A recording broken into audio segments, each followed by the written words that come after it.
You're falling. 2 seconds ago, you were in a cockpit. Now the jet is gone, and you're hanging under a parachute over a country that wants you dead, watching the rice paddies come up to meet you. Your shoulder is wrong. Something in your leg is wrong. And below you, getting larger, are the people who just shot you out of the sky. You're going to hit the ground. They're going to be waiting. And from that moment, the question stops being whether you'll survive the crash. It becomes something stranger and harder. How do you survive the next 8 years? Because that's what's coming. Not a battle, not a firefight.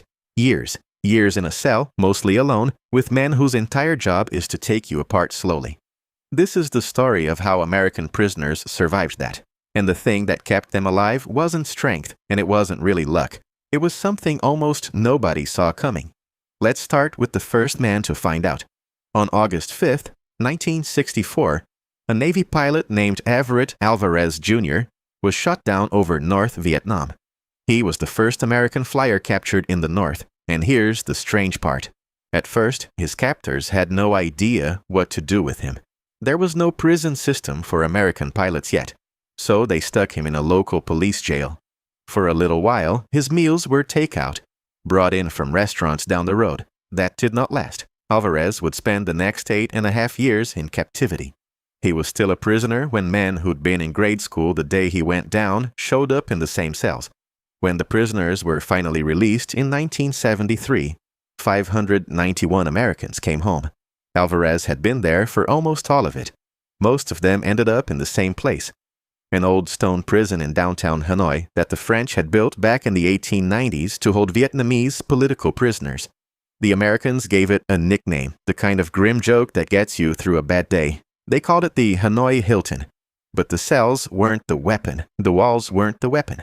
The weapon was much simpler than that, and the North understood it perfectly. The weapon was being alone. You can survive bad food. You can survive a beating, mostly. What breaks a human being is silence. Months of it, sometimes years, in a cell barely big enough to lie down in, with no one to talk to and no way of knowing if a single person on Earth knows you're still breathing. Solitary confinement does something to the mind that fists can't reach. The North Vietnamese knew this, and they built their whole approach around it. Keep the men apart. Keep them quiet. Keep each one convinced he's the only one left. So the prisoners had to solve one problem before anything else. Not food, not escape. They had to find a way to talk through a wall. And in June of 1965, 4 of them did. Their names were Carlisle Harris, Philip Butler, Robert Peel, and Robert Shoemaker, and they were crammed in the same cell when they worked it out. Harris remembered something an instructor had shown him back in training, an old code from prisoners of earlier wars. You take the alphabet and lay it out in a 5x5 grid, 5 rows, 5 columns. To send a letter, you tap twice, first the row, then the column. 2 taps, pause, 3 taps. That's the letter sitting in row 2, column 3. They threw out the letter K and used C in its place to make it all fit. That was it. That was the whole system. Simple enough to learn without anyone ever saying it out loud, which mattered, because saying it out loud got you tortured. The wall stopped being a wall. It became a telephone. A prisoner would tap out, shave, and a haircut. That little knock everybody knows, and wait for the 2 taps back that meant someone was listening. Then they'd talk. Slowly. Letter by letter for hours. A conversation that took a whole afternoon to say what you'd fire off in a 3-second text. One prisoner said the cell block sometimes sounded like a den of woodpeckers. Men who hadn't heard a friendly voice in months were suddenly wired to a dozen others through 6 inches of brick. And once they could talk, they could do something far more dangerous than talk. They could organize, because the tapping wasn't just for comfort. It carried orders. The senior officer in the camp was a Navy commander named James Stockdale, and through the walls he passed down a set of rules the prisoners lived by. The most important one governed going home. Nobody accepts early release out of turn. You go home in the order you were captured. First man in, first man out. No cutting the line. This sounds like pride. It was survival. The North loved dangling early release in front of a handful of prisoners because it made beautiful propaganda and it poisoned everyone left behind. Take the deal and you've just shown your captors that the code can be cracked. So the men refused it. The most famous refusal came from a pilot named John McCain. McCain was shot down in 1967, and it turned out his father was one of the most senior admirals in the entire U.S. Navy. The North realized they were holding a trophy. They offered McCain an early ticket home, a gift to humiliate America. He turned it down. He wouldn't go ahead of men who'd been there longer than he had.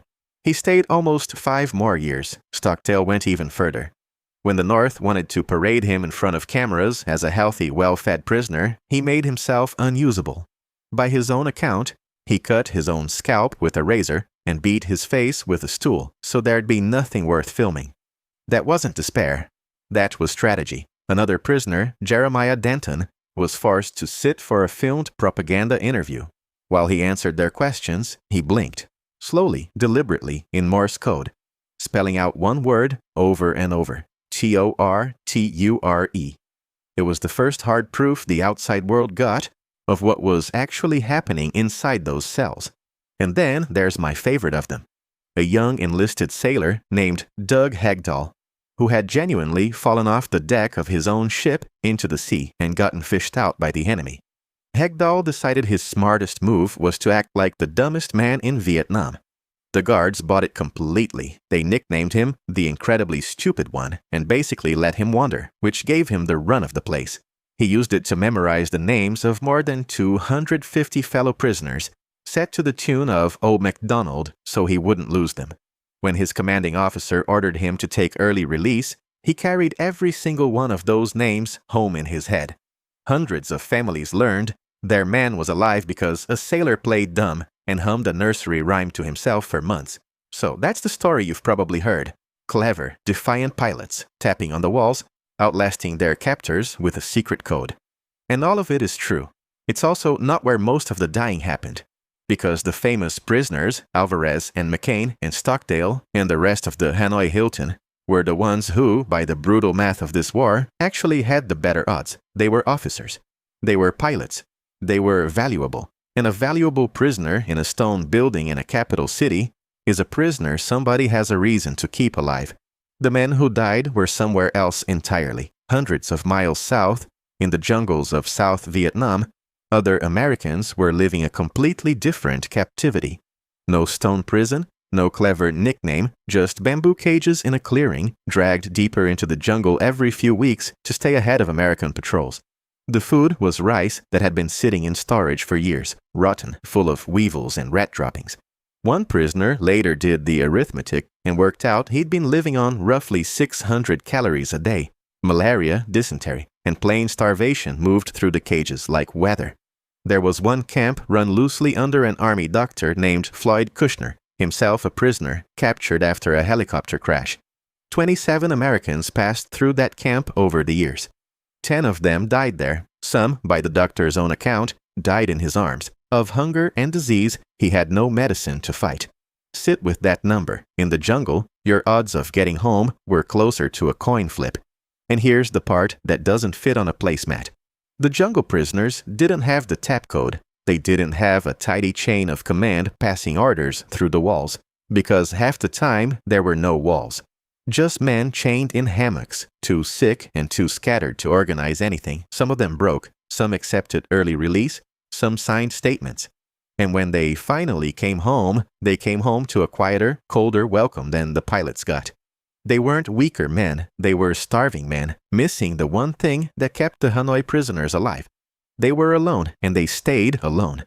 That's what the famous version leaves out. The men who survived didn't only resist harder, they got to resist together. The war finally ended for them in early 1973. Between February and April, in an operation called Homecoming, the prisoners walked out.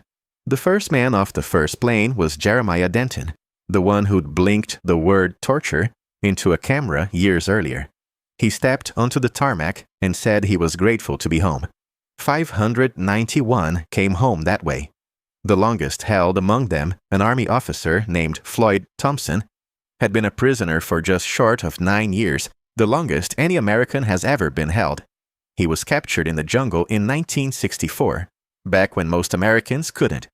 Have found Vietnam on a map, and roughly 130 American prisoners never came home at all. They died in the cells, And the cages of torture, of untreated wounds, of disease, of nothing more complicated than hunger. The Vietnamese government has long insisted no systematic torture ever happened. The broken bones, the forced confessions, and the word blinked in Morse code say otherwise. Here's what stays with me.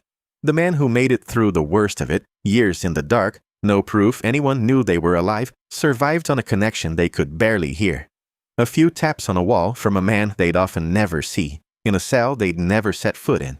That was the entire lifeline. Not food, not rescue. Just the knowledge that 6 inches away, someone was listening. We carry the whole world in our pockets now. We can reach anyone instantly at any hour. And plenty of us still lie awake at 2 in the morning, feeling like the last person alive. Those men wouldn't have understood that for a second. They'd have given anything for a wall to tap on.